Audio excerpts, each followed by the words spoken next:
É, a temida alopécia e queda de cabelo, né, assusta homens e mulheres. E para falar mais sobre esse assunto e sobre a saúde dos fios, a gente recebe aqui a dermatologista Bruna Sena. Seja muito bem-vinda, Bruna. Boa tarde, Roberta. Boa tarde a todos. Muito obrigada pelo convite. Eu que agradeço. Para começar, eu queria que você falasse pra gente se perda de cabelo é sinônimo aí de ficar careca. Então, muita gente chega no consultório com esse medo, né? O cabelo tá caindo e acha que já vai ficar careca, porque é a primeira coisa que a gente pensa.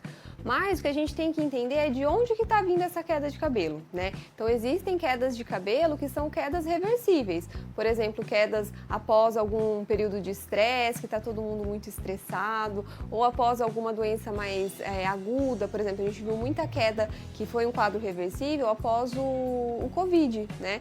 Então, essas quedas que são reversíveis, a gente consegue, o cabelo volta a crescer, o folículo não morreu e o cabelo volta a crescer e a pessoa não vai ficar careca. Mas tem alguns tipos de queda que sim podem ser as quedas que o folículo morre e não volta a produzir novamente o fio. E existe aí dois tipos, né, de alopécia, digamos assim. Gostaria que você falasse um pouquinho mais sobre isso. Então, muita gente fala que a queda de cabelo é alopécia, né? Ou, eu tenho alopécia. Então, assim, a gente tem que tomar muito cuidado, porque a queda de cabelo não é sinônimo de alopécia. Alopécia é um nome técnico, né, que a gente usa, que ele quer dizer, então, tem alopécia androgenética, que é a calvície masculina, tem alopécia areata, que já é uma doença autoimune, então tem vários tipos de alopécia, então a gente tem que entender, né, qual tipo, porque a gente fala alopécia, parece que existe um tipo só, mas não, existem vários tipos, então a gente tem que entender qual é o tipo para a gente guiar o tratamento. E existe a queda de cabelo benigna, que a gente chama de eflúvio telógeno, então ela não é um tipo de alopécia, né, a gente acaba muitas vezes colocando assim, né, pro paciente para ficar mais fácil de entender, mas essa queda benigna reversível, por exemplo, após o Covid, eu falo do Covid porque a pandemia marcou muito isso, né? É verdade. O mundo dividiu pré e pós-pandemia, então aí por conta disso eu falo, então assim, a queda benigna é o eflúvio telógeno, que o cabelo volta a cair, que é o mesmo tipo de queda pós-gestação, pós algum trauma, né? Então a pessoa fez uma cirurgia, vai ter uma queda benigna, que aquilo dentro de 6 meses vai voltar a repilar aquele cabelo, né? E a queda que já é mais cicatricial, que aquele folículo vai atrofiando e não vai produzir mais fio, aí geralmente a gente acaba pensando mais nos quadros de alopécia. Doutora, você comenta aí sobre a questão da gestação, né? Porque normalmente após a gestação a mulher tende a ter essa queda de cabelo.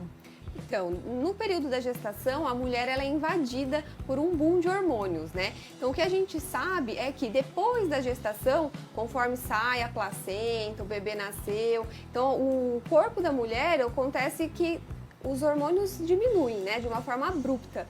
E aí essa queda dos hormônios já em si já leva a tudo que tirou ela do basal, porque ela ficou 9 meses naquele basal produzindo muito hormônio, e aí diminuiu muito rápido, o cabelo vai cair, o corpo vai sentir essa alteração. Além do estresse de ter um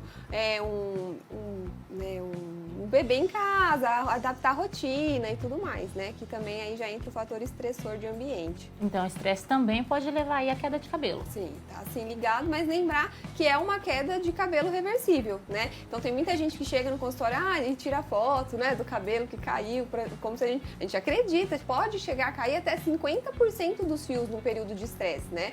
Então, mas que tem que ter a calma de entender que esse cabelo vai voltar a crescer, né? Então é respirar, porque quanto mais estressado ficar, mais esse cabelo vai cair. Então vai virando aquela bola de neve, né? Então a ideia é essa. E quais são os tratamentos mais indicados aí para calvície? Tá. Então quando a gente está falando de calvície, a gente está falando da alopécia androgenética, só para a gente se localizar.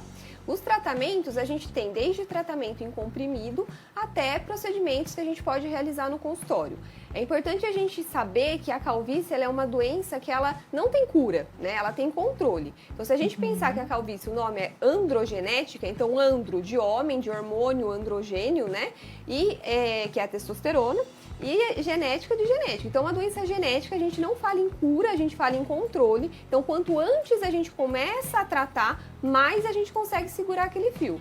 Então, o tratamento acaba sendo a base ali de finasterida, minoxidil, é sempre isso que eu falo para os pacientes. Hoje em dia tem a dutasterida também, mas é porque a finasterida é muito conhecida, então finasterida e minoxidil em casa, procedimentos no consultório e até o transplante capilar para casos mais que a pessoa já quer ver um volume maior, né? Então a gente já tem a indicação também do transplante. Você comentou aí da finasterida, né?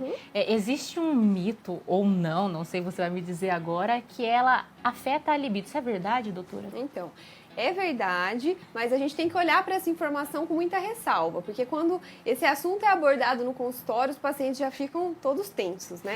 Então, assim, o que a gente tem que pensar? Então, a gente tem que pensar que a finasterida, para ela agir, ela vai diminuir um pouco a ação da testosterona. A testosterona é o hormônio sexual masculino, então, né, que é o hormônio que dá a libido, questão de ereção e toda a questão sexual masculina mesmo. Então, a partir do momento que a gente bloqueia ou diminui a ação dessa testosterona, a gente sabe que não vai atingir só o cabelo, vai atingir outras partes também. Então pode acontecer, mas a chance é muito baixa. Então de 1,5% a 2% das pessoas que tomam o medicamento tem o efeito de diminuição de libido, e é importante a gente falar que, né, o dado importante é um medicamento seguro. Então usou, teve o efeito, né, indesejado, o efeito colateral, parou de usar, a gente vê que na prática clínica tudo volta ao normal, né? Então, nada de, vou ficar sem libido para sempre. Não, isso não acontece. Então, é colocar na balança o risco-benefício. Então, eu acho que a calvície me incomoda, vale a pena correr esse risco e tomar o medicamento. Deu o azar de ser aquele 1,5% que teve o efeito colateral. Então aí parou de tomar o remédio e tudo vai voltar ao normal. E em quais casos aí a gente precisa de um transplante capilar? É uma medida mais drástica, digamos assim?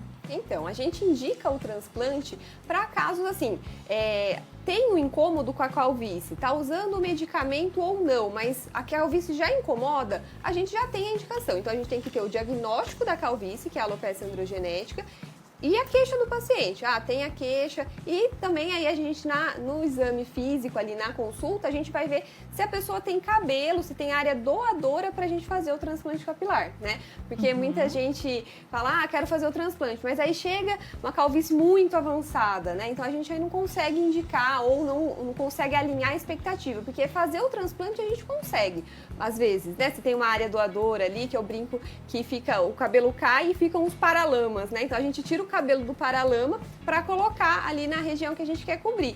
Mas, às vezes, a pessoa tem uma expectativa irreal de que aquela quantidade de cabelo que tem vai, né, virar aquele topetão. E aí a gente tem que alinhar essa expectativa para a gente conseguir entregar o que o paciente, né, deseja, para não ficar aquela frustração de, poxa, achei que eu fosse ficar com um topetão e não fiquei, né? Então, quanto antes procurar aí um atendimento médico, maior a chance de atingir o objetivo. É isso. Então, a ideia é o tratamento precoce. Então, assim, tem muita gente que fala, eu vou deixar evoluir para depois tratar. Então, esse é um pensamento errado, porque a gente tem que entender que o folículo que está produzindo o fio, ele está ali em atividade.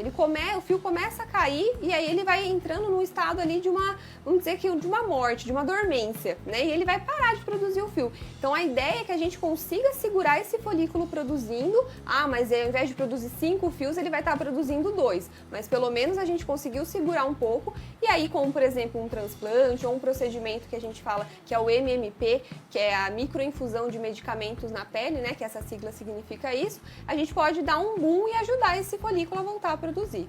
Certo, doutora, só para terminar então bem rapidinho, é normal que o cabelo caia diariamente, mas quando que a gente consegue ter noção assim que a quantidade que está caindo já deixou de ser normal, que tem que procurar um profissional? Certo, então assim, a gente sabe que é normal cair de 100 a 150 fios de cabelo por dia, né?